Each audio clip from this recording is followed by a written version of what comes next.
all sentient beings may attain Buddhahood, from my heart I take refuge in the three jewels. In order that all sentient beings may attain Buddhahood, from my heart I take refuge in the three jewels. In order that all sentient beings may attain Buddhahood, from my heart I take refuge in the three jewels. Whatever the virtues of the many fields of knowledge, all are steps on the path of omniscience. May these arise in the clear mirror of intellect. Om Manjushri, please accomplish this.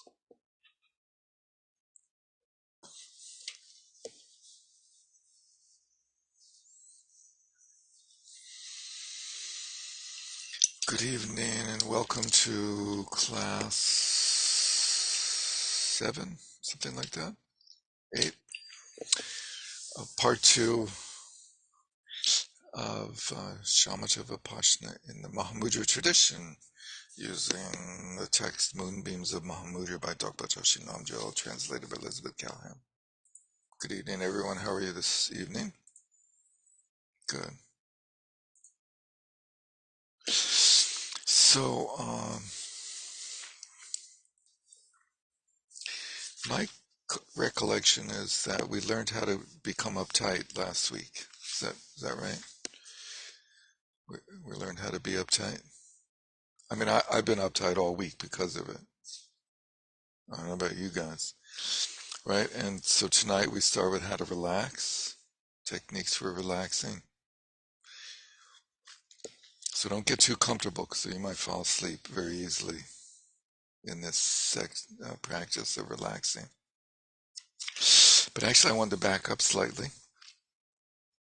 And for those of us who have paper that's sort of combined together and glued to a binding, as in a book, even that kind, on 195, and for Cynthia and others who are digitally oriented, it's the section called Shamatha Without Characteristics. I'm not digital here. Ah, I've got the tome. I think Christopher is our digital representative. Right, there you go. Thank you. Okay, so I put a Shamatha. bookmark, so I'm good. Thank you. Without characteristics. So that's where we're in this section, Shamatha Without Characteristics. Has two parts: how to pursue flawless shamatha, and then identifying that flawless shamatha samadhi. And the way to pursue it has these three parts: knowing the vital points, tightening and relaxing. And then he goes through each individually. And then there's the identifying that flawless samadhi, which is the last section of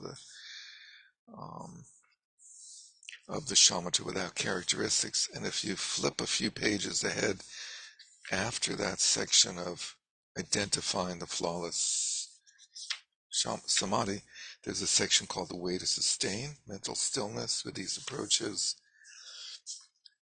Then 6, the process of achieving it. And then 7, the purpose of practicing mental stillness. So we're coming, this is the end of the Mahamudra Shamatha section. So let's back up a page even further to 193.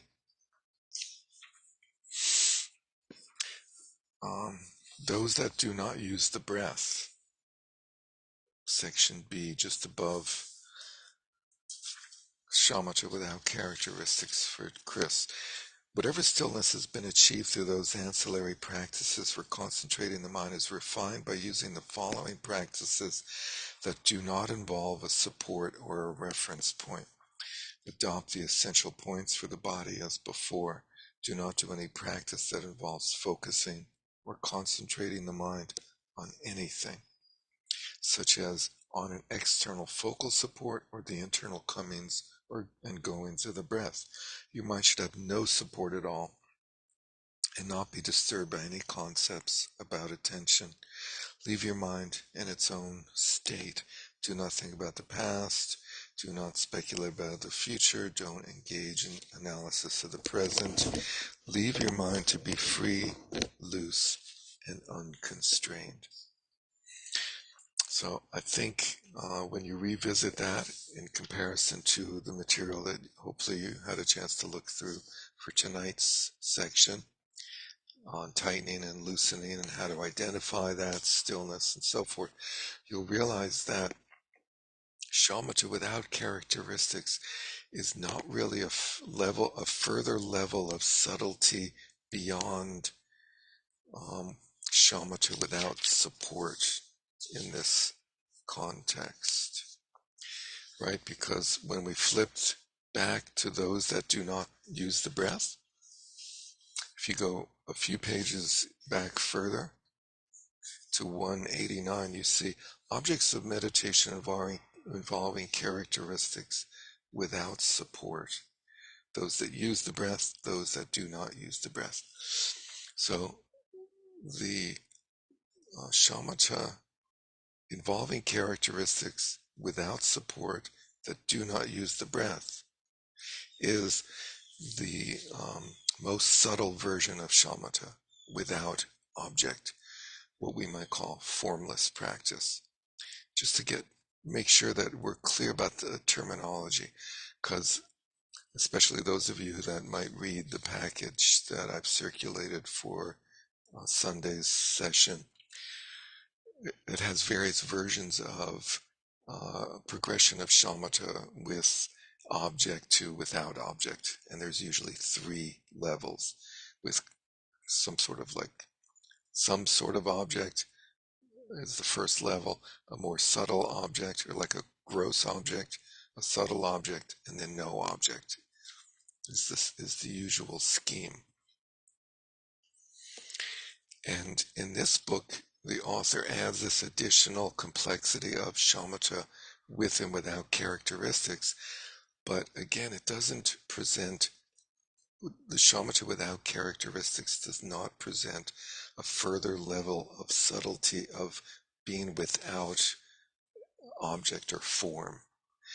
The shamatha, formless shamatha that we might call it, is the one that those do not use the breath. And shamatha without characteristics is more about the general qualities that one cultivates in shamatha practice. And honestly, I don't quite understand why he calls that without characteristics. But I just wanted to make that clarification that the stages of progression of shamatha from with a coarse object to a subtle object to no object happened in the section that he calls with characteristics. That goes from with support to without support, okay? And so tonight, we're continuing with the section without characteristics, which focuses on tightness, how to tighten our practice when it's too loose, and then how to loosen our practice when it's too tight, and then how to see if we're practicing properly. And these are general characteristics that one would apply to all 3 stages of working with an object: coarse, subtle, no object. So techniques for relaxing on 198. Generally speaking, there are many variations of relaxing, but in this context, it's directed at dispelling the flaw of agitation. Although agitation is described as a quality of craving that arises once something attractive is observed, here it includes everything belonging to the category of discursiveness, when the mind is not peaceful, such as remorse, doubt, and malice. So in some contexts, it has a very specific definition or referent, and here it has a more general meaning. Also, states of mind are what are to be pacified. It is taught that mindfulness pacifies all faults and flaws, including distractions in general and attachment in particular. Mindfulness is a mental faculty. You'll find it in your 4th skanda in the grouping of mental faculties called object determining faculties, mental faculties, or factors, in the list of 51 mental factors. The ornament of the Mahayana Sutras by Maitreya says, because you see the faults of distraction, disinclination towards samadhi is pacified. When attachment, unhappiness, and so forth arise, pacify them accordingly. So just pacifying whatever distraction occurs. The Heart of the Middle Way by Bhaviveka says, when distracted, see the problems inherent in distraction and draw your mind inward. Agitation is pacified by not thinking about the object of discursiveness and by remaining within a state where blocking and encouraging are relaxed. Blocking and encouraging content. So we don't achieve relaxation by blocking mental activity. As the synopsis of Prajnaparamita says, when your mind becomes agitated, reverse that with shamatha. Hold the essential points for the body as before, meaning as discussed before, and lower your gaze slightly. Without any, so this is in relaxing, lower your gaze slightly without any preoccupations, such as meditating on this, not meditating on that, delighting in stillness, being upset by scatteredness. Let go and relax in a spacious, vibrant mind. Spacious, panoramic awareness type mind. Do not manipulate that with the contrivances of preventing or creating things. Quietly and loosely remain in a naturally settled state of mind, however that may be. Arouse expansive, vivid mindfulness thinking. I will not be distracted elsewhere. Sustain that. While maintaining that, if a coarse thought appears suddenly and palpably, don't get caught up in distraction by carelessly letting it be or pursuing it. Don't create a rigid state of mind, one where all manifestations are blocked. Be skilled in refreshing your mindfulness and nurturing a stream of non-distraction. So if a thought occurs, don't get distracted by it. Just continue to sustain that expansive, vivid mindfulness. Don't become alarmed about, block, or encourage hazy, subtle thoughts while you're being mindful. Continue in a state in which fresh, relaxed mindfulness is simply not lost. Then interrupt that quiet, vibrant stillness and take a short break. Become conversant with the difference between that state and coming in and out of that state. Resume your practice as before, and the break can be just like looking around, can be taking a sip of water, as opposed to necessarily getting up and doing something. Previously, when you were tightening, once all coarse and subtle thoughts seemed to stop, you would be slightly uncomfortable because you felt as if you needed to press your mind into being a one-pointed state of vibrant, crisp non-conceptuality.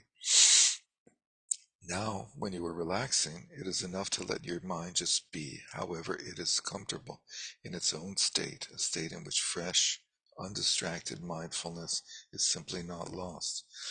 When coarse or subtle thoughts arise, if your mindfulness can be resilient and not let thoughts seize control, sooner or later they completely subside and mindfulness proceeds with ease right within stillness. So just continually shifting your alignment away from engagement with content to relaxing with spacious, vivid mindfulness.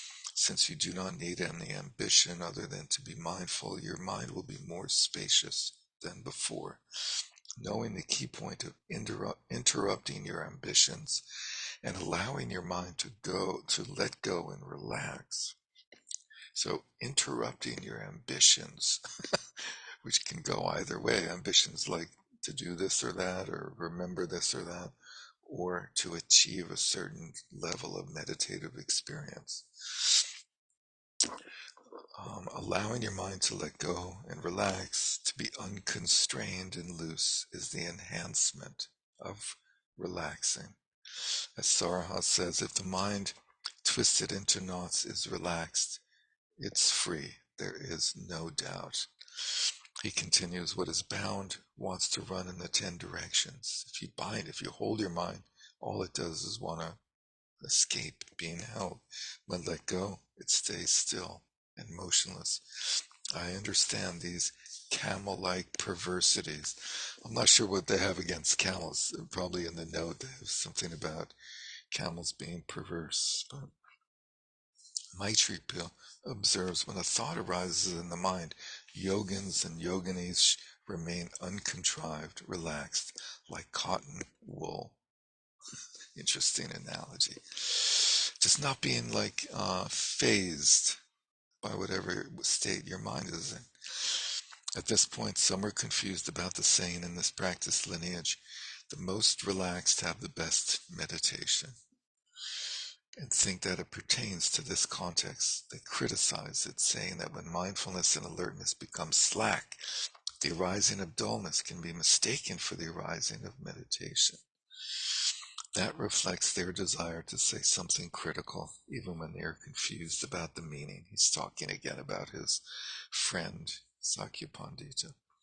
The meaning of the saying, the most relaxed have the best meditation, is the same as what Sarha said above and the following two citations. Tilopa says, be relaxed in the uncontrived intrinsic state.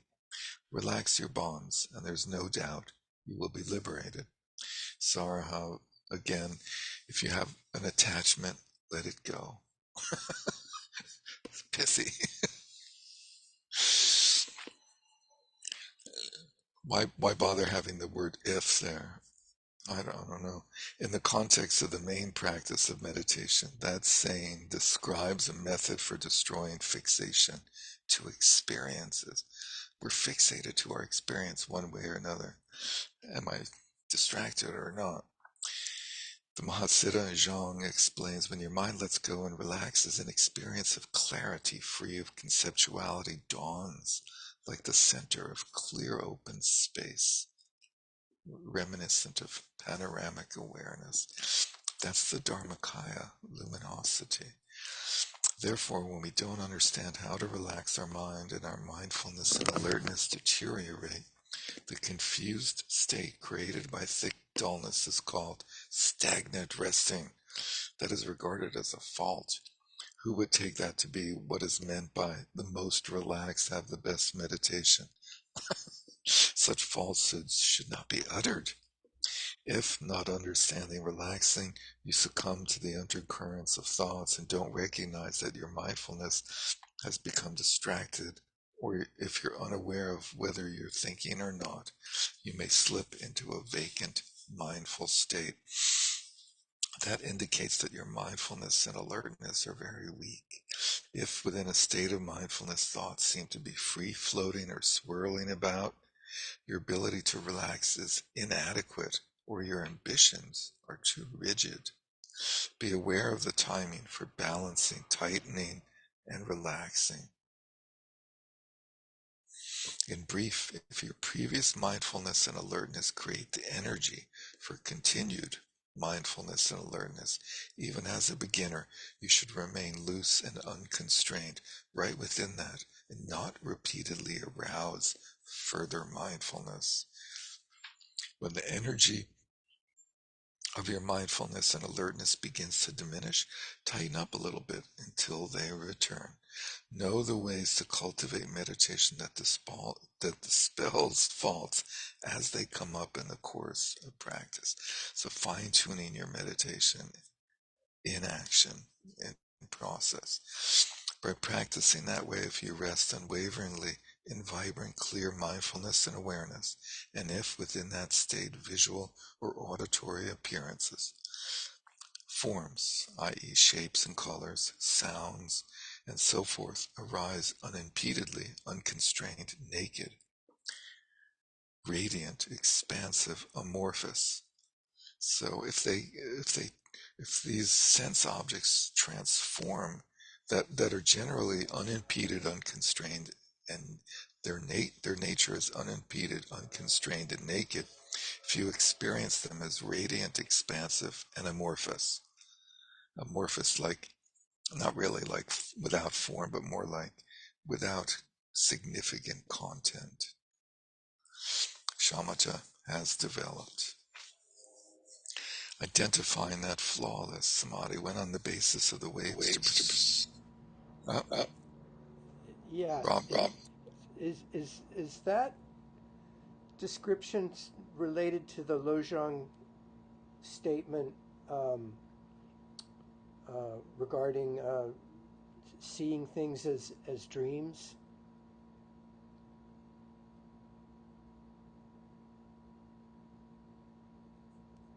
You have to mute. Thank you. You have to mute if you want me to respond, because otherwise it creates an echo. I don't think so. I think those are in the Vipassana section. Those those four slogans that are called the um, meditation slogans for absolute bodhicitta are considered to be the framework for Vipassana. Regard all dharmas as dreams, contemplate the nature of unborn awareness, um, liberate even the antidote, and rest in the nature of Alaya, the essence. Those are And be a child of illusion. those first four are meditation slogans, and they describe the progress of Vipassana. And then be a child of illusion is the instruction for post-meditation. So the absolute bodhicitta slogans are five. There are five of them, 2 to 6. And the first four are in meditation, and the last one is post-meditation. Ram.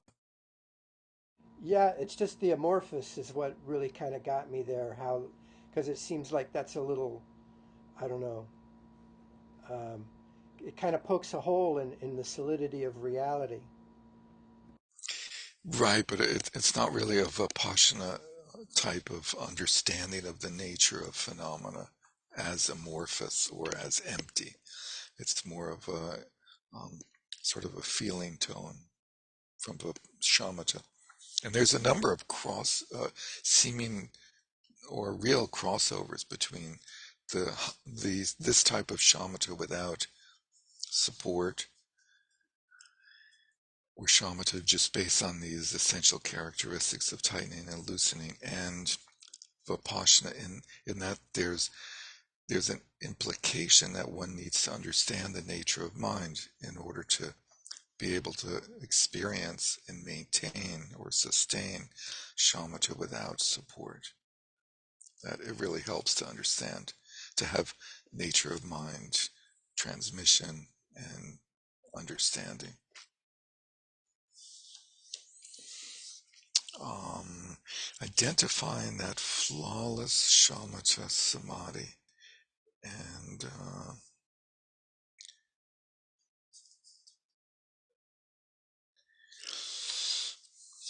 okay, so we're still within shamatha without characteristics. When on the basis of the ways to pursue mental stillness that were explained in stages above, flawless shamatha samadhi finally arises, that samadhi must definitely combine with the quality of stillness, resting quietly and one-pointedly in non-conceptuality, and the sharp clarity in which mindfulness and alertness are unimpaired and are accompanied by certainty. So earlier we had a discussion of uh, the object of meditation being conceptual or non-conceptual. And I think at one point I was a little inaccurate in that there definitely is this progression from shamatha on an object being a conceptual experience initially, like shamatha on a conceptual representation of a sense object, and then gradually being able to rest in that first moment of sixth mental consciousness, which is non-conceptual, as this indicates.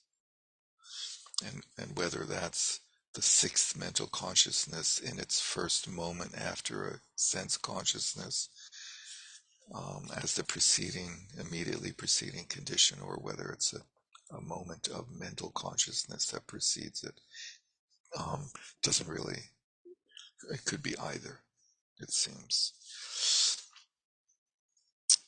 Um, and the sharp clarity in which mindfulness and alertness are unimpaired and are accompanied by certainty. So, mindfulness, alertness, and also certainty, confidence in one's experience and capability. Mind not resting one pointedly on its object and getting involved in various kinds of thoughts, or mind not involved in thinking but being a stagnant state of impaired mindfulness, or the mind that hasn't lost all mindfulness, but nevertheless rests lethargically without any sharp clarity, i.e., alertness, are all considered to be false in shamatha, in samadhi rather. Shamatha samadhi. The absence of sharp clarity and mindfulness and alertness is the flaw of dullness. The mind not resting one pointedly is the flaw of agitation. Therefore, the way to dispel the flaws of dullness and agitation are critical. And we just went through those. They have been explained and will again be discussed. So just to summarize here, when you have dullness, arouse mindfulness, alertness, and the mind's sharp clarity, and intensify those.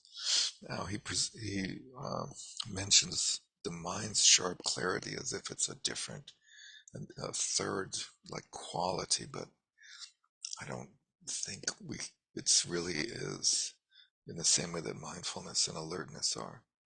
When you sense agitation as needed, relax your ambition to tighten your mind on the focus. So initially our reflex is to tighten up and just relax. When thoughts happen, we're like, oh, I have to clamp down on those, so just relax. When through balancing, tightening and relaxing, samadhi arises according to your wishes, do not apply any critical investigation. No more investigation. Maintain and prolong that natural state, simply not letting its continuity vanish. Nagarjuna's delineating the four empowerments, clearly a Vajrayana text, states when feeling dull or heavy, rouse yourself. When scattered and unfocused, remain in a natural state. Of the two, and natural state here does not seem to be talking about the natural state of mind or Rigpa or anything like that, but just a relaxed state of mind, expansive, clear, mindful state of mind. Of the two, mindfulness and alertness, mindfulness keeps the mind from wandering away from its object. Here we have the formal, we're revisiting this material that was presented in what he called the common tradition version of shamatha.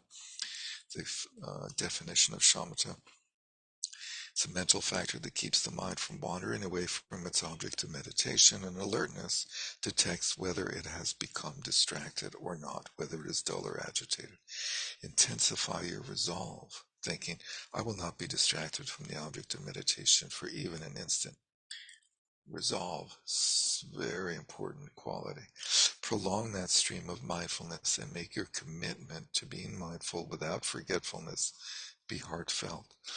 Within that state, alertness, which recognizes distraction or its absence and the faults of dullness and agitation, should simply be a lookout, watching fixedly without engaging in lots of extra critical investigation.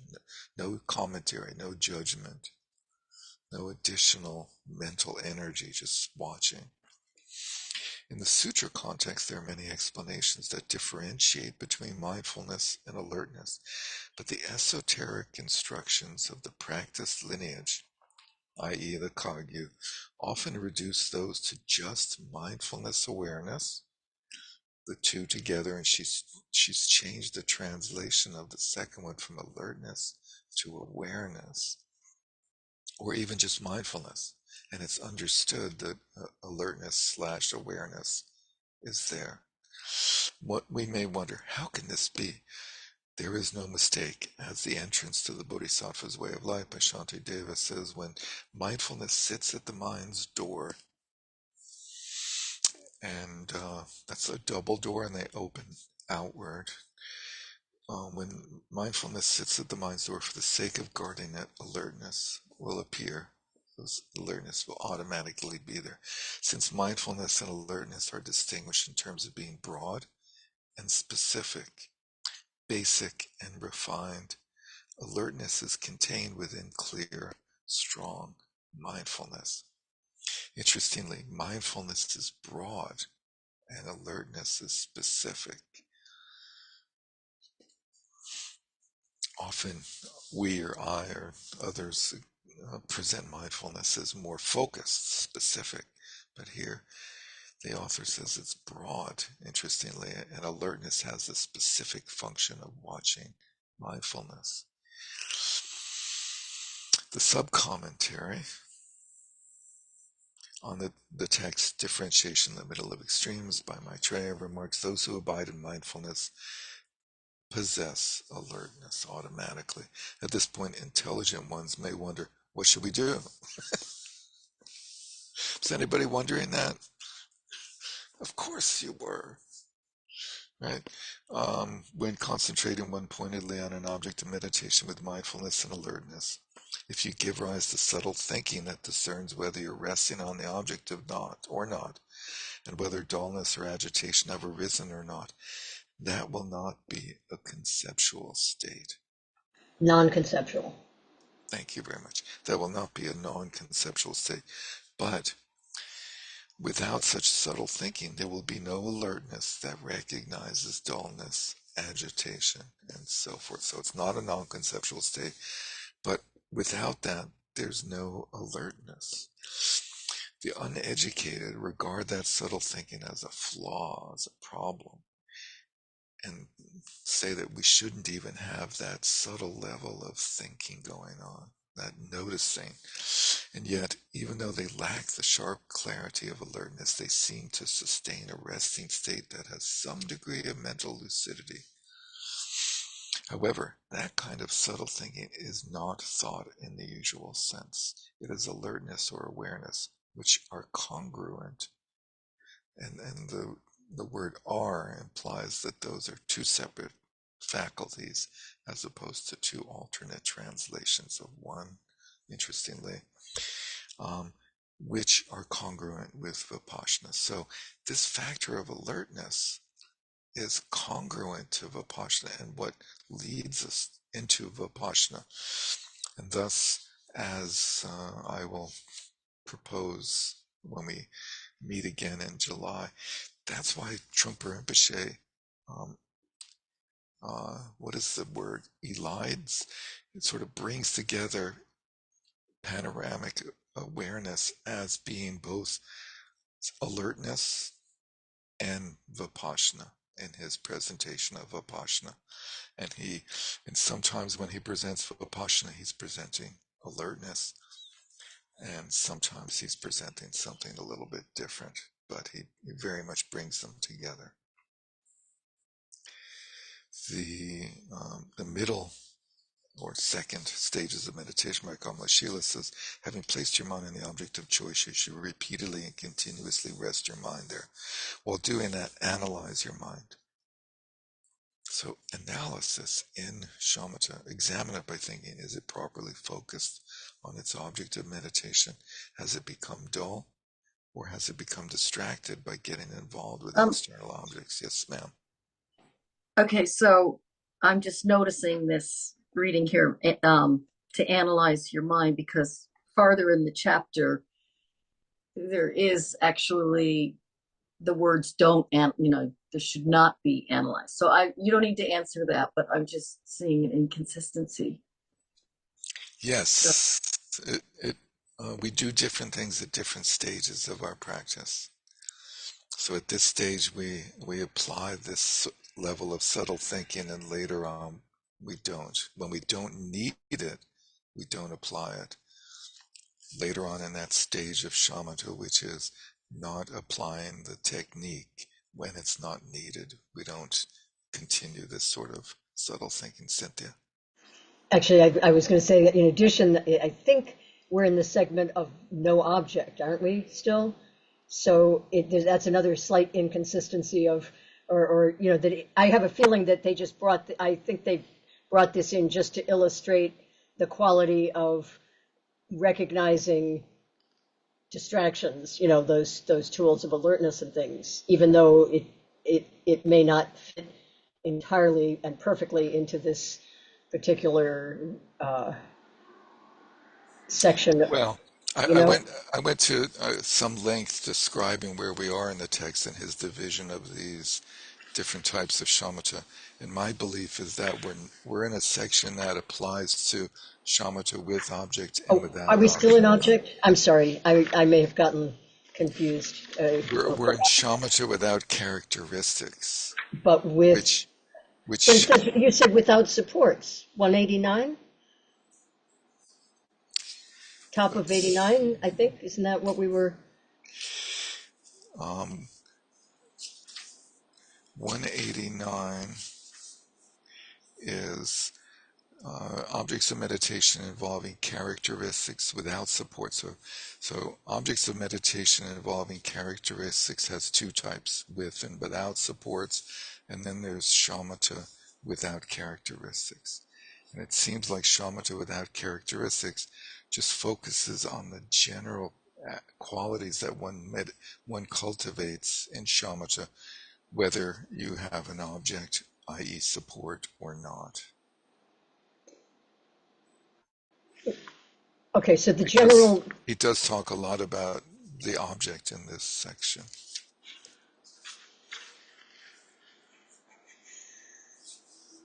okay, yeah, okay, I guess I may have misunderstood. I thought we were in the non-object or non-support, and so um, that was what actually jumped out at me in that paragraph was, oh, we're back to objects. But you think we are still in the realm of objects? I believe so. We came back to the realm of objects after going to the realm without objects was those that do not use the breath. That little section there is the section of shamatha without Right. And so support then, of and any then type. from 195, shamatha without characteristics has two parts.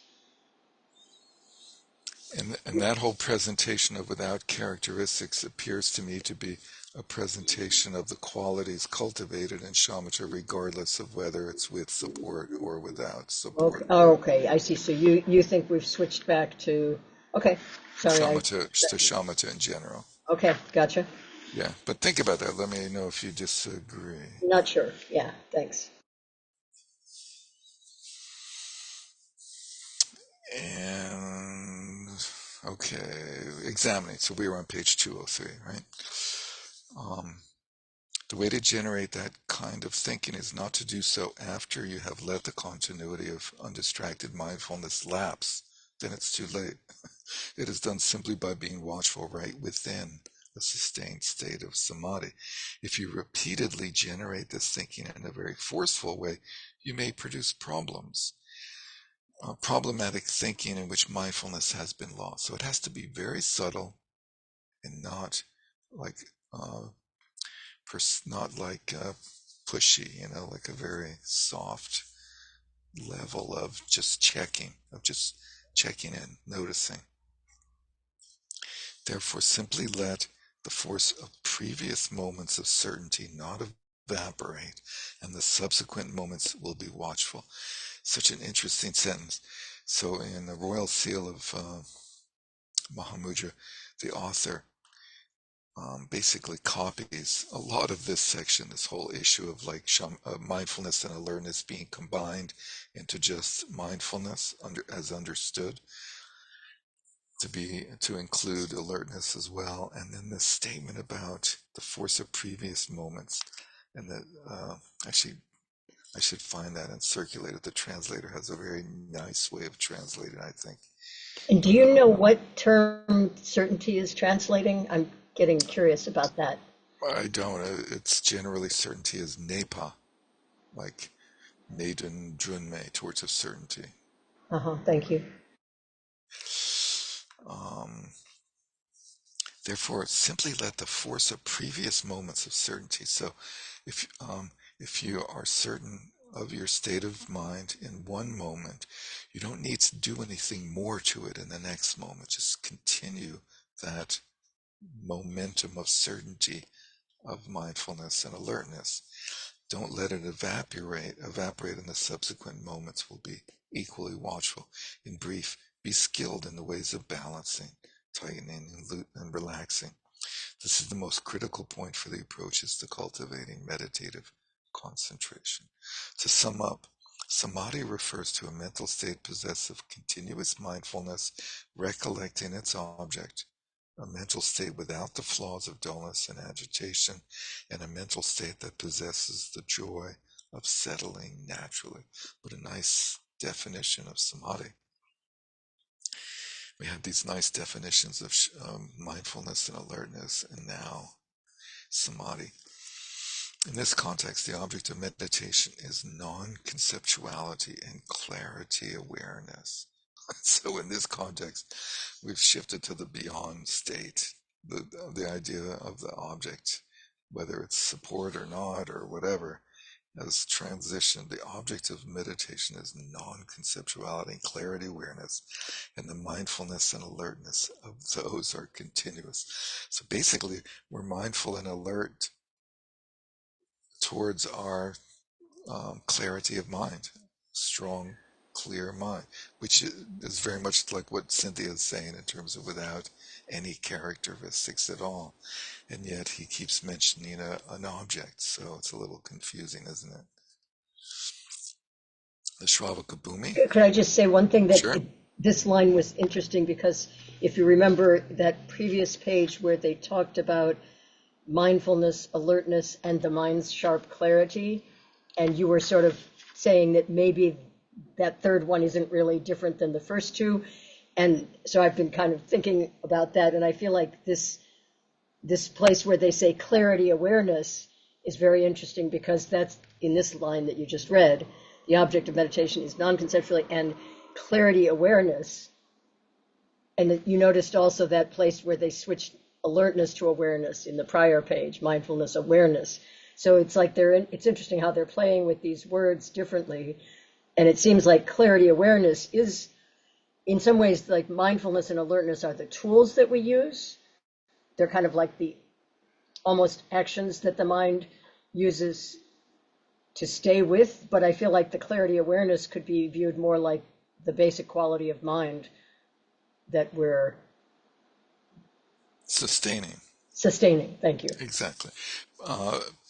And also on the page before where I read conceptual state mistakenly and you corrected me to non-conceptual, basically the object, whatever sense of object there is at this point has transitioned into a non-conceptual experience. So whether there's an object, was an object or not, it's sort of a moot point at this point, at this clarity point.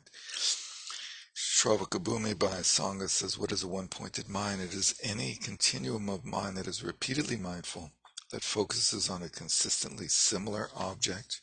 So here we have an object that's similar. Can it be a non-conceptual object? It is continuous, that is without flaws, and is possessed of joy. That is called samadhi. It is also referred to as one-pointed virtuous mind. So none of this non-judgmental stuff. It is, in this Buddhist tradition, shamatha at its culmination is very much a virtuous mind. A mind that is oriented towards reducing harm and producing benefit for beings. As for what is meant by being repeatedly mindful, it is explained as bringing the occasional distractions created by listening and reflecting. So that's such an interesting statement also, implying that as one's meditating, we're sort of hearing it and reflecting on the Dharma, back to meditative equipoise. The Shravaka Bhumi continues, what are you to be repeatedly mindful of? Take as your object of meditation the qualities of someone on the level of resting and equipoise from the vantage point of any Dharma that you have memorized or heard, upon which you have received instructions and teachings from your Guru. Engage and focus on that object of meditation with continuous mindfulness. So it's a little bit frustrating that the author has thrown this in like at the last part of this whole section without really explaining it. But we see this idea come up in numerous places that one of the possible objects for shamatha is any dharma teaching, any sort of dharma truth, such as one of the Four Noble Truths, or such as what the skandhas are, or the ayatanas, or the dhachus, and that we actually can practice shamatha on those. And in those contexts, when those are presented, there's a sense that one has already, there's also an accompanying description always of having already understood what those are through hearing and contemplating, and then bringing them into meditation as shamatha. Rob? It sounds to me like this is a technique for gaining certainty in the view.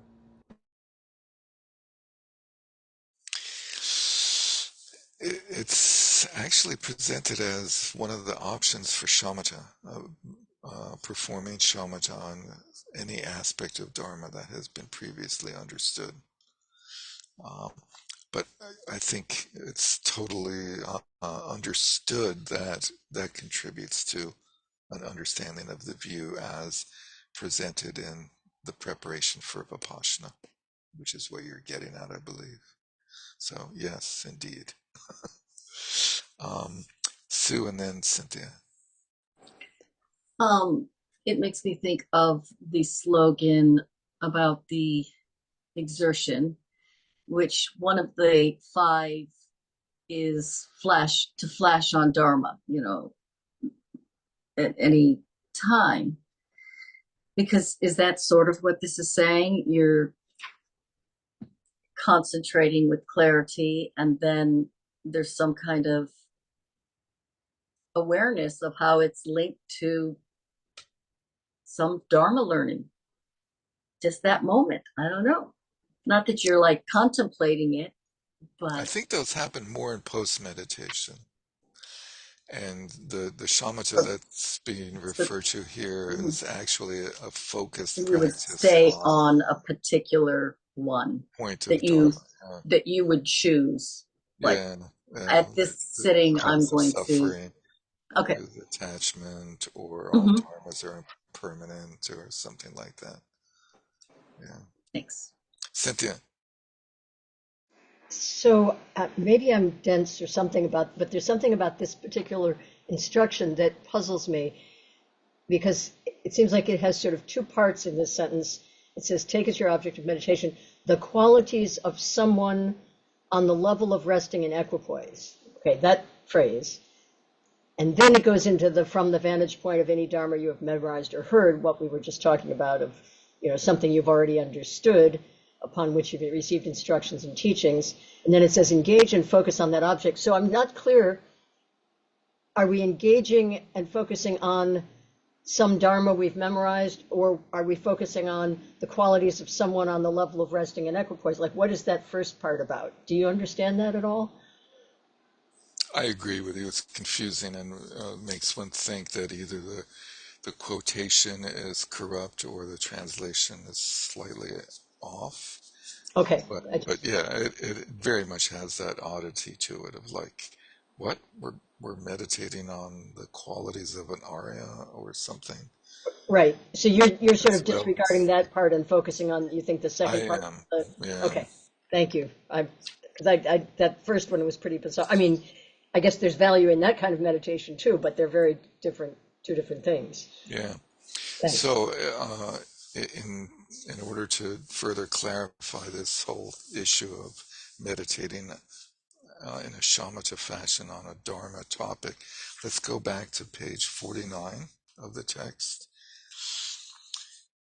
which is in the section for Chris called, it's in the common tradition, shamatha, part B, exposition of the objects of meditation, general object exposition, And part C, objects of meditation for expertise, the bottom of page of 49, sorry, not 149. There are specific objects of meditation that enable us to refute a self of persons that is not part of, i.e., um, is thought of as being outside of the skandhas, dhatus, and so forth. They are the following five. Expertise in the skandhas is to know that a self and what belongs to it do not exist apart from the five skandhas. And similarly for the dhatus and ayatanas, independent origination. Um,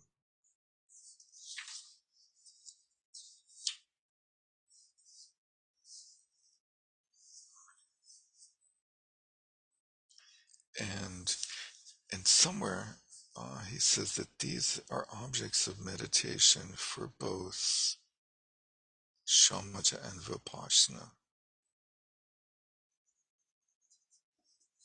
So these are examples that seem very much like vipassana and lend themselves to vipassana, right? Seeing that the self is not the skandha, seeing that the dhatus are not the self, because the dhatus arise from their own seeds. But I'll have to find the place where he talks about these. Yeah, at the bottom of page 50, which is at the end of all the objects. So it doesn't only, it's a statement that I believe does not apply to just the last segment, which is objects of meditation for purifying mental afflictions. But he says, although these objects of meditation, and I believe he's talking about all four types, universal, those for purifying behavior, those for expertise, and those for purifying mental afflictions, are objects of meditation shared by shamatha and vipassana. And they have a sharing agreement that they've worked out, and so far it's done pretty well. For the most part, the majority of commentators discuss them in the context of shamatha. On the top of page 51, to take these as objects of meditation during shamatha, first focus on these objects. Concentrate your mind on the image of the object that arises with whatever recognition you have without doing any analysis. Now that's not immediately perfectly clear what he means, but at least it's an indication that there is this idea of doing shamatha on dharma statements or dharma topics. That is unusual to us, I think, because we don't confuse things in that way, because it is confusing, because it seems more like a vipassana. Anyway, I think that's where the point that you have already pre-contemplated it, and therefore you're just trying to bring your understanding of it in as an object of meditation. And I definitely grant you, I don't fully understand what that is experientially, although I think we had a class long ago that touched on this also. And it was confusing back then as well, but it's, made some familiarity out of it at least, yeah, in terms of the that is notion the that, idea. It goes along the scheme of hearing, contemplating, meditating. So right, hearing, contemplating a topic, and then, as the author says, you develop like a mental object of it. And this also relates to this dubious statement that comes up here and there of vipassana focuses on objects that arise during shamatha, which we'll see in the vipassana section. But anyway, these are subtle complexities compared to the main point that's being made, which continues in part 5. And so this part 5 goes back to shamatha in general, and it's not a further subdivision or any sort of division related to the idea of with support, without support, with characteristics, or without. We're just back to shamatha in general. The way to sustain mental stillness with these approaches, all these approaches, with characteristics, without support, without, with support, without, etc. You should be aware of the following during each session of sustaining samadhi. And here he's basically going to recapitulate shamatha, and that recapitulation is, or that version of shamatha is really the sutra, i.e. common version of shamatha. that he went through earlier, and I'll refer us back to those pages as we come to points where that's helpful. When setting out to cultivate samadhi, begin by recollecting the excellent qualities of samadhi to arouse faith, the motivation to strive, diligence, and suppleness. Does this ring any bells, those four qualities? Anybody? Do you hear any bells? Ding, ding, ding, ding, ding, ding, ding. Any idea what where those four come up? Let's continue then. Will become more clear. If you don't generate those four applications, you will lack enthusiasm for some samadhi meditation, and Is you this will the succumb to. antidotes in general? Yes. Okay. Not in general. It's the first Oh, four antidotes which first four for are the laziness. laziness, which he just says, right? And you will succumb to laziness. So these are the first four antidotes. And so we see the antidotes. They went through the antidotes on page 56, the way the 8 applications produce mental stillness. And that's in Common Shamatha, Part C, the way to practice Shamatha. Part 1, the way the 8 applications produce mental stillness. And he presented the 8 and what we call the 8 antidotes to the 5 or 6 obstacles. Let's see. After that, continuously rely upon vigorous mindfulness, the 5th antidote, which neither wanders from nor forgets the flawless samadhi explained above. If such mindfulness is weak, you will become forgetful and not concentrate on the object of meditation. Next, or meaning, therefore, within that mindfulness, generate quick-witted alertness, the next antidote, that detects dullness or agitation, and with that, keep a continuous watch for whether the faults of dullness or agitation arise or not. So presenting these in a progressive manner. If you do not have clear established alertness, you will not notice the faults that hinder samadhi. Following that, if dullness or agitation occur, so you're being watchful, but those things still occur, of course, because of our habitual propensities. Then you have to actually work with them by arousing exertion involving the mental applications that are the way to work with them, the way to dispel those faults, as explained before.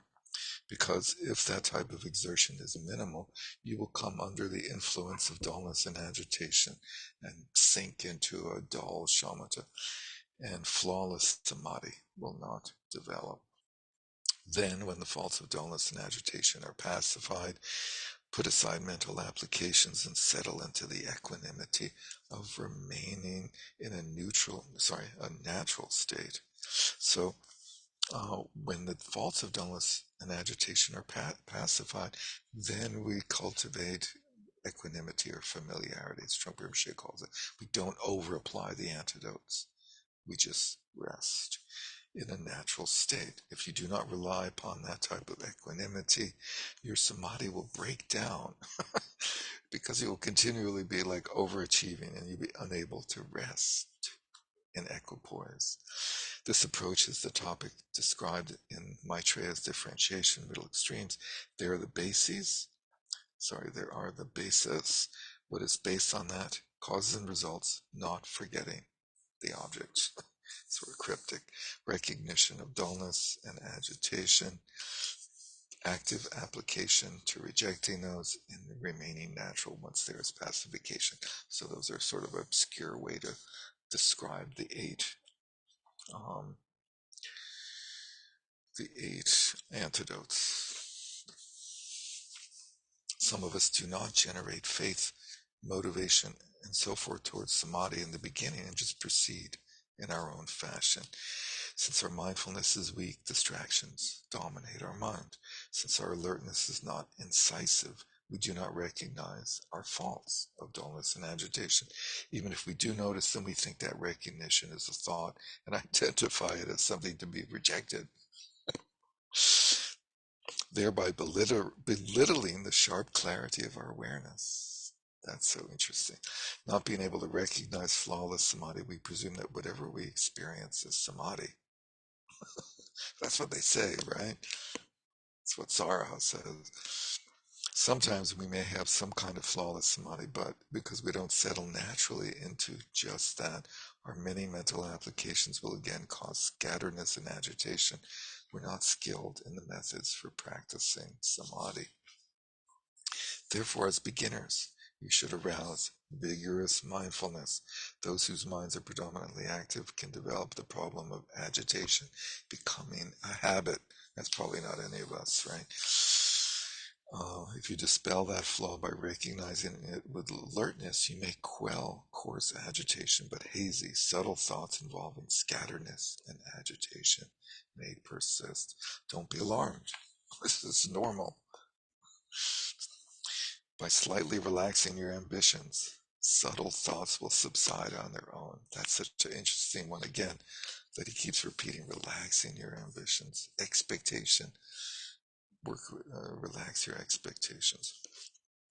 When that happens, since the next concern is that subtle or coarse dullness will obscure your mind's sharp clarity when you relax your expectations too much, is sort of the natural thing to have happen, then guard against dullness and tighten slightly.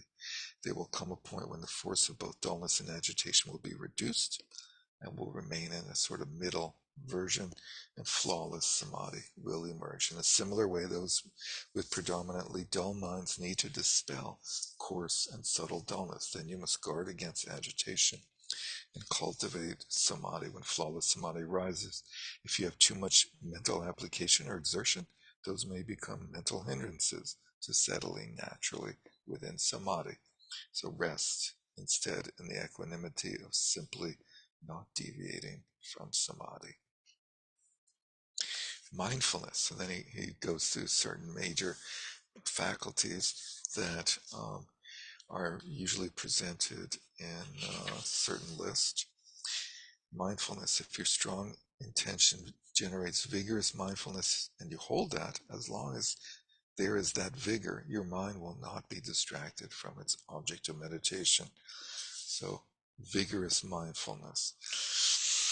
The onset of even a small degree of distraction indicates a slight weakening of the vigor of mindfulness, vigor. And distraction means mindfulness has lapsed. Therefore, simply don't let the energy of previous moments of mindfulness weaken or lapse, and again arouse the strength and vigor of mindfulness. In brief, the moments of mindfulness should follow one after another, as if you're adding more mindfulness on top of mindfulness. What a great analogy. Do you have enough mindfulness? I'll have a little bit more. Just put it on top. Alertness arises from within vigorous mindfulness. It should simply act as the lookout in the sense of watching fixedly to see whether the faults of dullness or agitation have arisen or not. In this context, it's not suitable for alertness to involve examination, analysis, investigation, and the like, which are extensions of that mere watching, because they will hinder the one-pointed mind. So the distinction here is these terms examination, analysis, investigation, and the like. These are like technical terms for Vipassana-like exercises. And those are the terms that are used actually in the famous scheme of Vipassana, of the four types of Vipassana: examining, analyzing, investigating, and fully investigating. So those are very different than the very subtle little noticing that he's saying is necessary in order to maintain alertness, which is necessary in order to maintain vigorous mindfulness. Exertion or application. And so these four go from mindfulness to alertness to exertion and equanimity, are the last four of the 8 antidotes, right? If dullness or agitation occur, you should actively apply yourself to the methods that dispel those. However, once dullness or agitation have been dispelled, such applications are not suitable because arousing mental applications and keeping the mind unmoving are mutually exclusive. And because the last 2 stages of meditation explains If you exert yourself while your mind rests in equipoise, you will become distracted. So once you're in equipoise, you don't need to overdo it. Interestingly, he's implying that this same sentence appears in both 2 and 3 of the stages of meditation. Anyway, equanimity, when you have pacified the flaws of dullness and agitation, have balance, tightening, and relaxing, your mind settles naturally. Dispensing with exertions and mental applications, you skillfully nurture samadhi, as the middle stages says.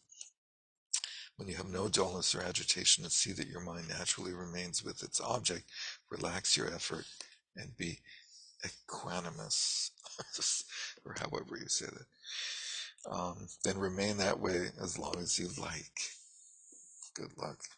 Now you may wonder, how long should my sessions be for such practice?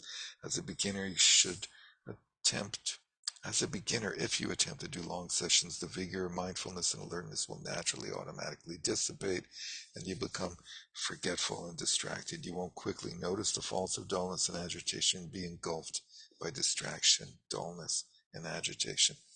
Therefore, meditate repeatedly in short sessions.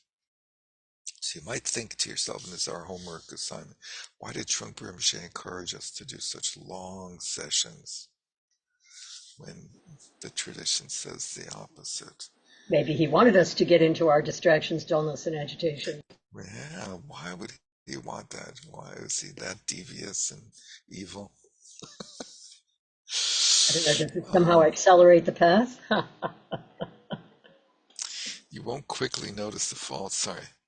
Therefore, meditate repeatedly in short sessions. However, once you become slightly familiar with the practice, you'll be skilled in the way to sustain mindfulness, alertness, and when you settle naturally in flawless samadhi, extending your session slightly will not be problematic.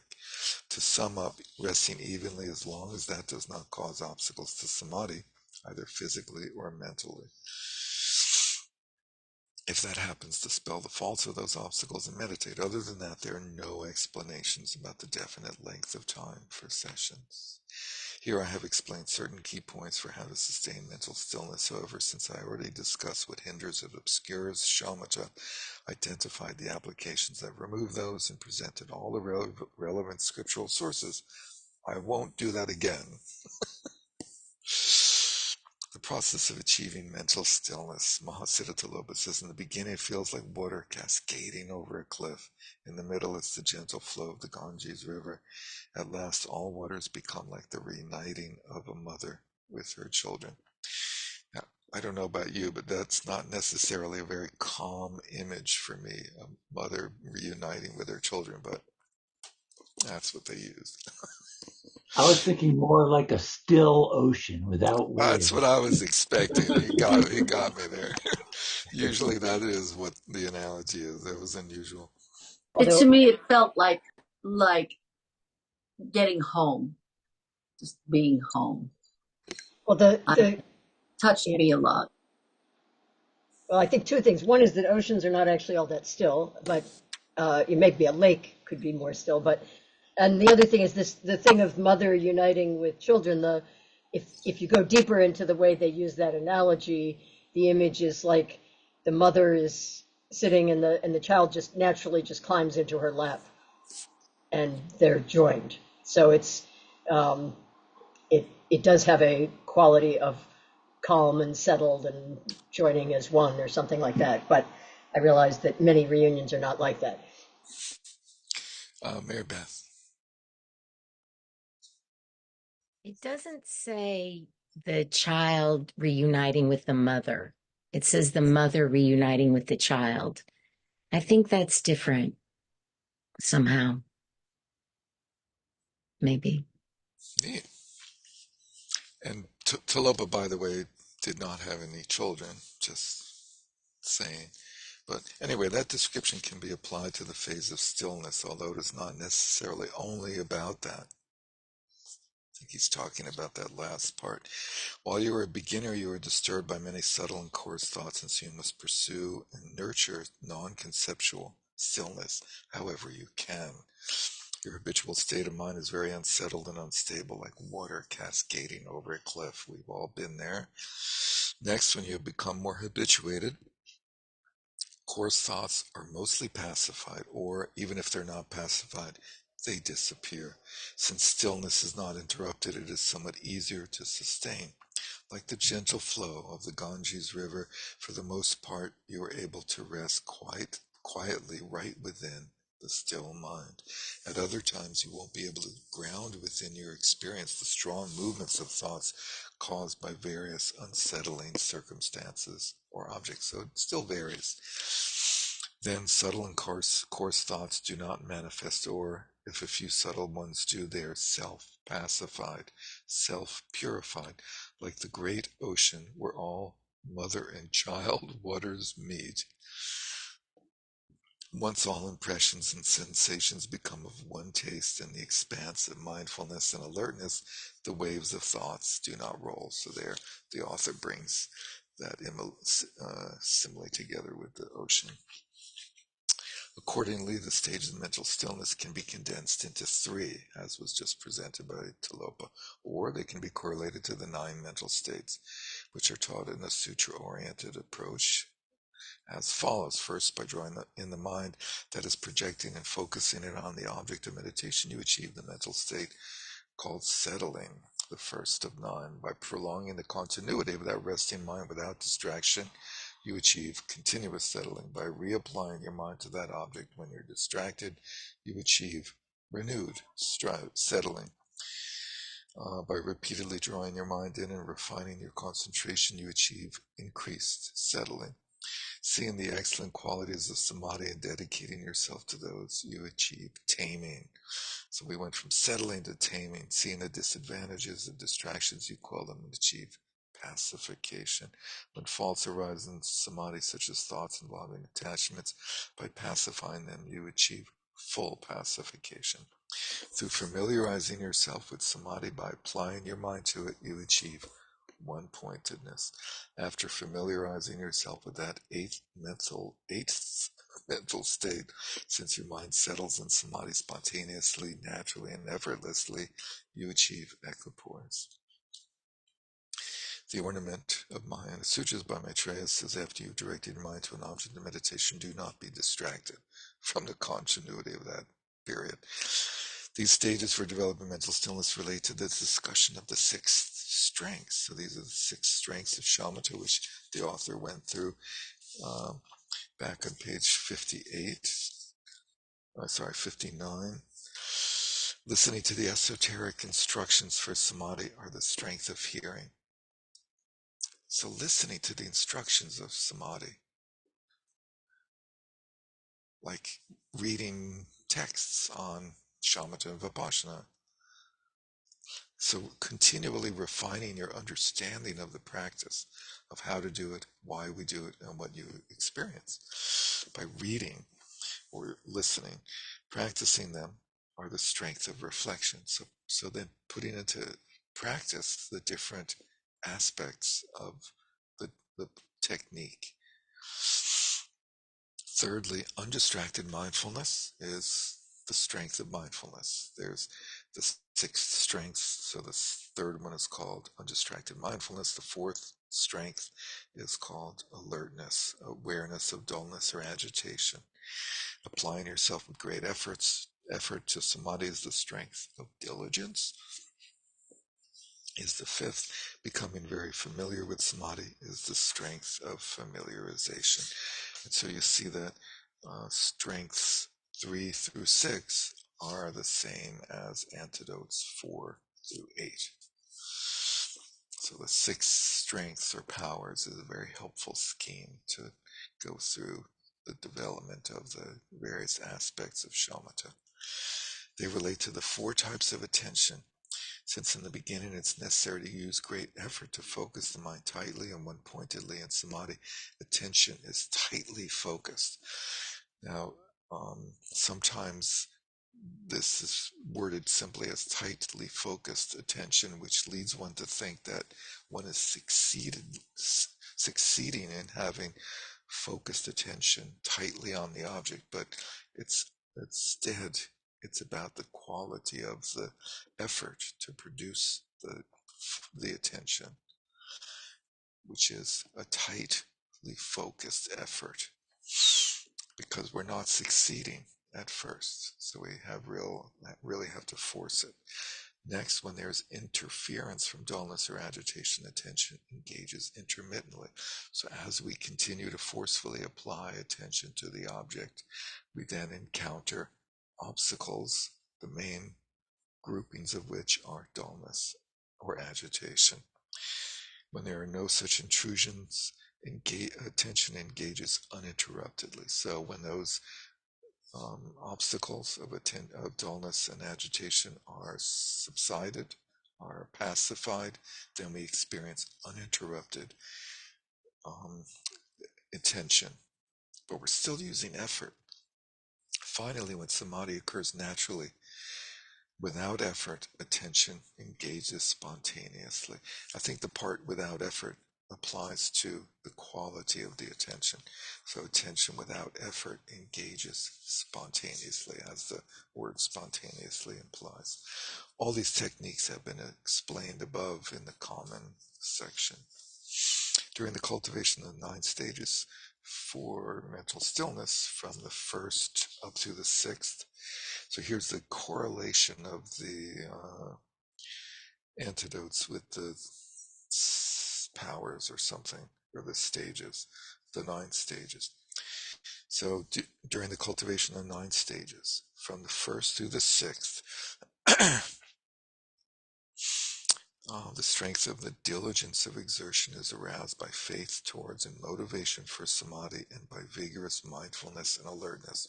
So faith and motivation were 2 of the antidotes to laziness. Mindfulness and alertness were antidotes number 5 and 6 of 8. When the 7th and 8th stages have been achieved, the strength of familiarization, antidote 7, obviates the need for great effort and gives rise to the 9th mental state, where samadhi proceeds naturally as a matter of course. When you have become very familiarized, i.e. with that, and familiarization being the 8th antidote, if you rest evenly once at the beginning with mindfulness or recollection of your intention to meditate in samadhi, your samadhi will proceed comfortably without the need to be constantly mindful and alert. You will just relax into natural samadhi. And the implication that mindfulness and alertness are not there is not really correct. I think you won't constantly need to exert mindfulness and alertness. An analogy is that when you haven't learned to read or recite from memory, you must generate some degree of effort that involves tightening your mindfulness and alertness. However, once you're familiar with them, those activities come naturally without the effort of continuous mindfulness and alertness. All you need to do is arouse initial intention. Similar to the way we would talk about the analogy of learning to ride a bicycle. Once you get it, you don't have to continually try to pay attention to your balance and your speed and so forth. Such samadhi, along with its experiences of bliss, clarity, and non-conceptuality. So the culmination of samadhi brings forth these 3 experiences, which are a manifestation of the basic state of the alaya vijnana, sometimes called our natural state of mind of a person who still lives in samsara. Your address is still samsara. These 3, such samadhi, along with its 3 experiences, may bring a mixing of meditative equipoise with post-meditative attainment. The uneducated presume that it is excellent spiritual practice, but it is said to be just an experience of mental stillness. It is not at all what this practice lineage describes as spiritual practice. So many of those who accomplish shamatha feel that they have accomplished a higher stage on the path than they actually have, because the accomplishment of shamatha is quite amazing, the experience that it brings with us. And so he's saying this is not spiritual practice in the sense of individuals who are not on a spiritual path could do the same accomplishment of shamatha. So it doesn't necessarily mean you're on the path or not. When it's combined with all the other parts of a path, such as conduct and motivation and intention and so forth, then it is very much a very a helpful aspect of the qualities we need to progress on a spiritual practice. In that case, we may wonder what constitutes authentic shamatha. The sutra-oriented texts on the stage of meditation equate rather the achievement of suppleness with shamatha. So in the sutra tradition, shamatha is accomplished by experiencing suppleness, physical suppleness and mental suppleness. They consider samadhi without that achievement, no matter how excellent, to be only the one-pointed mind that is part of the levels of the desire realm. Um, so we're getting into a confusing scheme that is how do the levels of shamatha relate to the levels of the absorptions, and how do those relate to the three realms of samsara, of desire, form, and formless.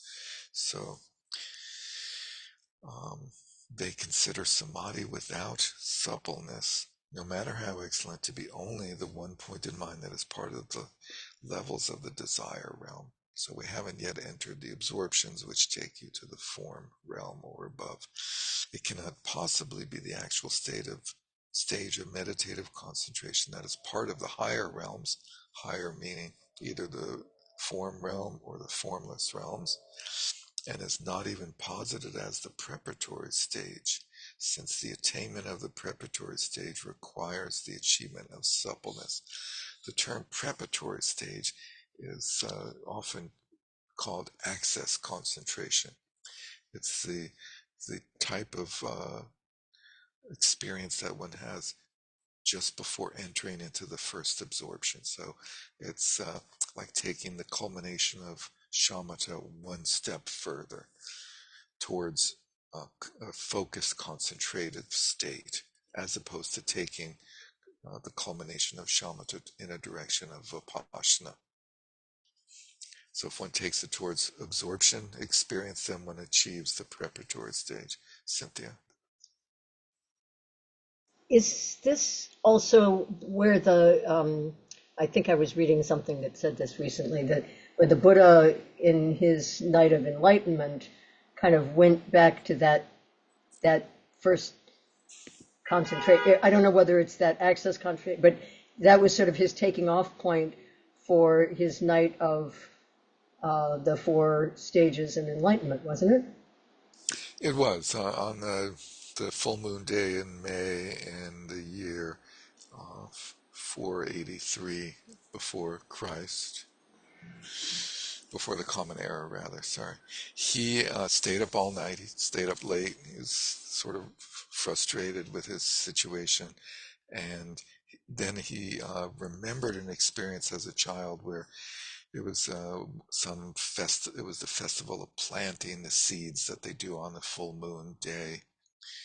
Um, and the king like ceremonially comes out and like does the first planting after somebody has like plowed. He like plants the first seeds, and he was there watching as a young boy, and it was very hot, and he sat down under the shade of a tree, and he spontaneously entered into the first absorption state.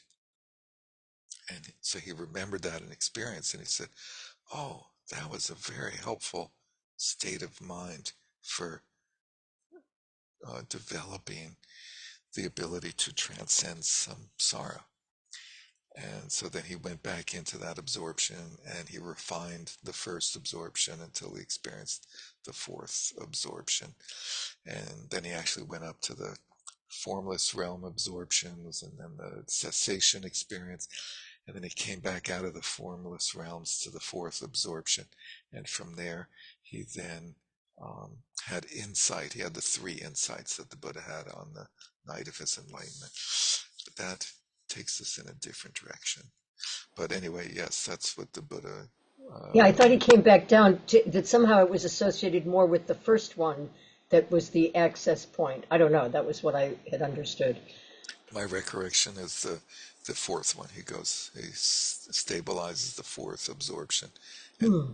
and from there experiences enlightenment. Sue.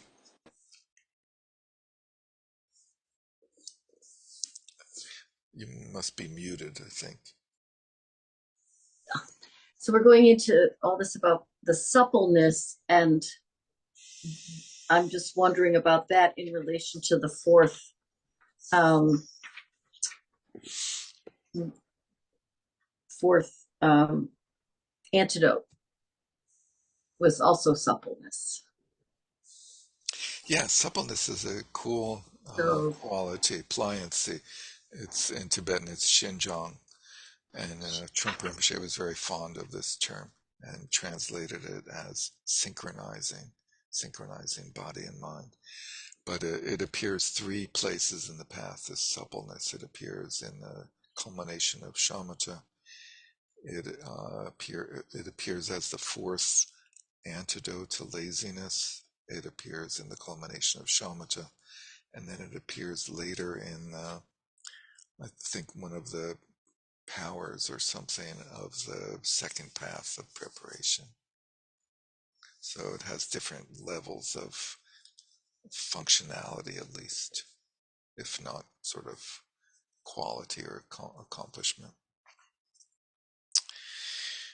So, therefore, Therefore, oops, oops, wrong.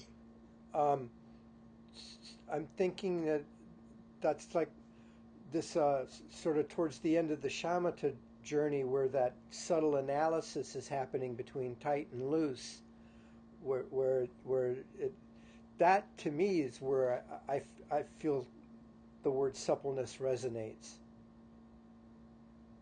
Cool. Cool. Yeah, sort of synchronizing tight and loose, balancing them.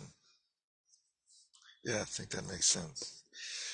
Therefore, the one pointed mind of the desire realm, which is the concentration of the absorption. First absorption is an approximation of shamatha and is referred to with the term the level of not resting in equipoise, which is technical jargon that I'm not quite clear what he's referring to. The meditative concentration of the higher realms is referred to with the term the level of resting in equipoise. So he's somehow distinguishing the access to the first absorption with the actual first absorption, which is a common thing to do. The way the way the one-pointed mind of the desire realm gradually achieves suppleness and so forth is as follows. One of the confusing things about this discussion is that the one-pointed mind of the desire realm is reminiscent of one of the four stages of the path of preparation, where you have warmth, peak, um, patience, and highest worldly dharma. And so the one-pointed mind of the desire realm might be a reference to highest worldly dharma, which is the experience one has just before shifting into the path of seeing and the change of lineage from a normal sentient being to an Arya, and the first of basically two types, or two, the first stage of enlightenment in the Buddhist tradition.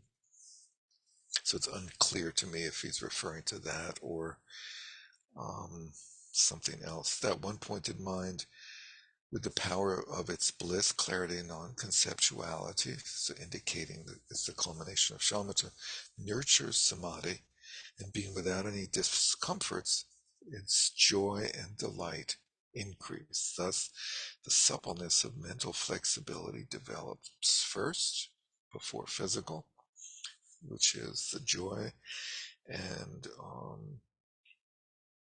through the force of that, the winds that serve as the causes for flexibility flow through the body. Once they have pervaded the body, the suppleness of physical flexibility develops. This is explained in Asanga's Shravaka Bhumi.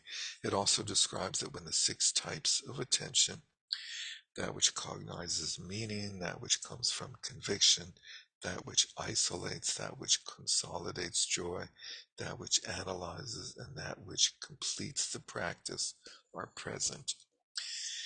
And this seems to be a reference to the 7 preparatory practices for the achievement of the absorption, but it's a little unclear. Are present. The one point in mind of the desire realm becomes the preparatory stage for the first meditative concentration or absorption that is part of the form realm. Then gradually the absorptions of the meditative concentrations, the formless realm, and so forth are achieved. This whole section is not a particularly important one for us because it's not something that we pursue, nor something that we're likely to experience anytime soon. But it's also a path of practice of absorptions that we don't pursue. Uh, Most of the Mahayana and the Vajrayana traditions don't intentionally cultivate the absorption states. Kamalashila in his first stages says, when meditative concentration involves a feeling of equanimity or indifference and also discernment and analysis, it is called not ineffective, which is a negative way of saying effective. This is the mental state that's the preparation for the first absorption, here translated as the first meditative concentration. So the first meditative concentration has these qualities of equanimity, discernment, and analysis. And let's go to the next paragraph. When that is separated from the craving for pleasure and the qualities of negative actions and involves discernment, analysis, joy, and ease. So this sentence is sort of code language for having overcome the attachments. What are they called? The afflictions, the 5 afflictions of hankering for sense desires, aversion, and so forth. That are the 5 obstructing forces to the absorption states. Then these qualities of analysis, joy, and ease, it is called the first meditative concentration. So the first meditative concentration has ease, which is an unusual translation. It's usually bliss, joy, going backwards, and analysis. So we've dropped discernment, and we've dropped, well, we haven't really dropped equanimity. That is just not mentioned, but we've dropped discernment to go from the preparatory. Wait, what, doesn't it say involves discernment? When that is separated from the craving that for pleasure and the qualities of negative actions, it involves discernment. Analysis, joy, and ease. I think it seems I read Oh, those thank you. 4. Thank you. It is called the first meditative concentration. So there's some, okay, so the distinction between the preparation and the first absorption is just separation from the 5 hindrances, pleasure, and so forth. Within the first meditative concentration, the absence of discernment is called the special meditative concentration. So that's what he's saying there, is that in some systems they divide the absorptions into 5. And the first one has uh, both discernment and analysis. And in that case, the second one has just analysis and no discernment. Part B. Vitarka and Vichara. Part B. Vitarka and Vichara. Which is amazing that even in the absorption there's discernment and analysis in an absorption state. You would think like, wow, I thought these absorptions were totally like non-discursive, non-analytical, but anyway, Yeah, but that's because cognition isn't necessarily discursive or even conceptual. Cognition and understanding doesn't have to be conceptual. I'm not sure about the I, I mean, in fact, that's what I think enlightenment is. I mean, as far as I can imagine it, I don't think it's a conceptual situation. I agree, it's non-conceptual. Um, uh, but I think these are conceptual. Discernment and analysis are conceptual, but they're not discursive, which was your first point, which I'm totally with you on. They're they're called focused attention, often translated as focused attention and applied thought. Strange translations. Applied thinking and focused thinking. When meditative concentration does not involve discernment or analysis. So the second one, the second stage of these absorptions lets go of those two qualities. One is freed from the craving at the level of the first meditative concentration. Craving. It's hard to imagine craving at the absorption state level, but there's a subtle hankering for that experience. When it involves joy, ease, and inner tranquility, it's called the second. When that is free from the craving of the level of the second meditative concentration, it involves purified ease, equanimity, mindfulness, and alertness. So there's no more joy. Joy was the physical, ease is the mental, positive experience that pliancy brings about. It is called a third, and then when we're free from the craving of the third, and we're neither suffering nor happiness, so there's no more purified ease, there's no more bliss or joy, and there's just purified equanimity and mindfulness, or equanimity. It's called the fourth. There are many such explanations, but I will not include more details for fear of being of going on. Oh, so let's just finish. We have 3 more paragraphs and then we'll finish this section. We'll leave the rest. When we obtain such suppleness, we're able to rest evenly in samadhi for many days. Traditionally, once you achieve these absorptions, you can stay in them for like 7 days. At that point, without eating, without breathing. What do you think of that? At that point, having severed the stream of both physical and mental negative propensities, we have physical ease and mental joy and are able to enter samadhi. For instance, with that suppleness. So it's going back to the term suppleness, or this whole discussion of it. For instance, we may be able to emulate the exalted Gopopa, Jokpo, who could remain in samadhi for 13 days with a butter lamp on his head. What if it like burned down and like burned his head, and I guess he was already bald, so it didn't quite matter. But sitting with a candle on his head for 13 days, unmoving. On the other hand, since the gurus of this practice lineage consider mental stillness to be simply the foundation or basis for meditation, they regard being able to effortlessly sustain mental stillness or being comfortable sustaining it with just a slight amount of effort to be shamatha, even though suppleness may not have been achieved exactly. So this is entering into a big issue in the tradition of like, how much shamatha do you need to practice vipassana? And the traditional version of that is that you need to fully accomplish shamatha by having experienced completely suppleness of body and mind, and then you can practice vipassana. But this tradition has a different view of that, as they teach that someone at that point can be guided in vipassana without having achieved, may not have been achieved, suppleness may not have been achieved, since one pointedness meditation which combines shamatha and vipassana is said to have 3 stages. Here the emphasis is on developing a spiritual practice that combines shamatha and vipassana, not on stressing shamatha alone.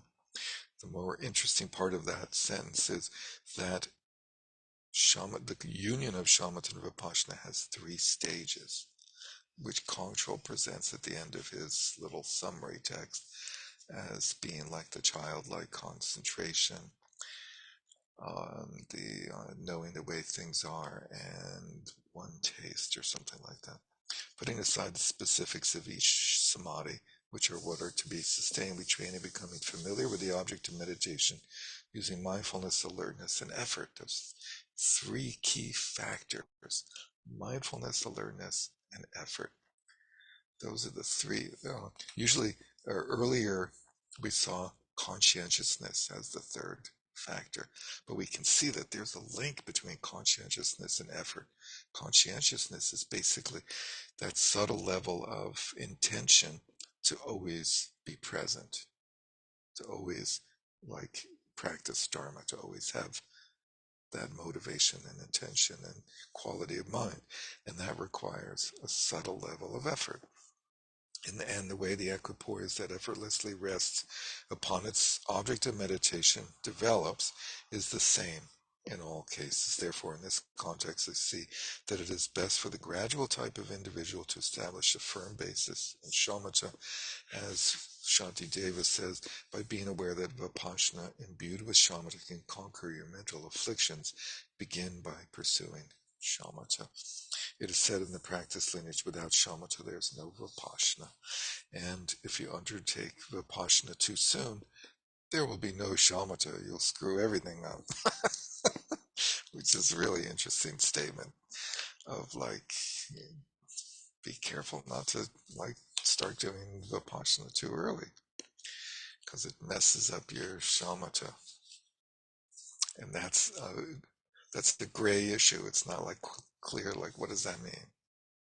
How much is enough? How much shamatha is enough? And at this point, let's close for now, and hope to see many of you in person or on Zoom on Sunday, and then we'll reconnoiter here on Tuesday, July 16th, I believe.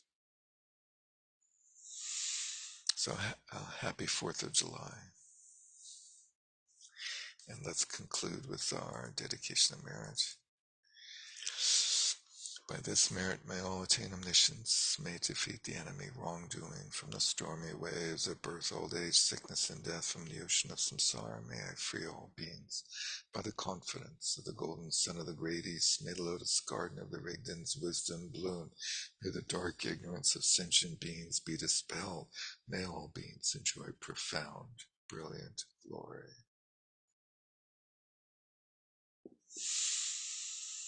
And I will circulate the readings for the next couple of classes of Trungpa Rinpoche's presentations on Shamatha Vipassana in the next day or so. Thank you, everyone. Great to see you. So we have 2 weeks off and then Two more classes. two off, 2 on. Yeah. Thanks. Thank you. Thank you. Thank you. Nice to see you all. Take care. Thank you.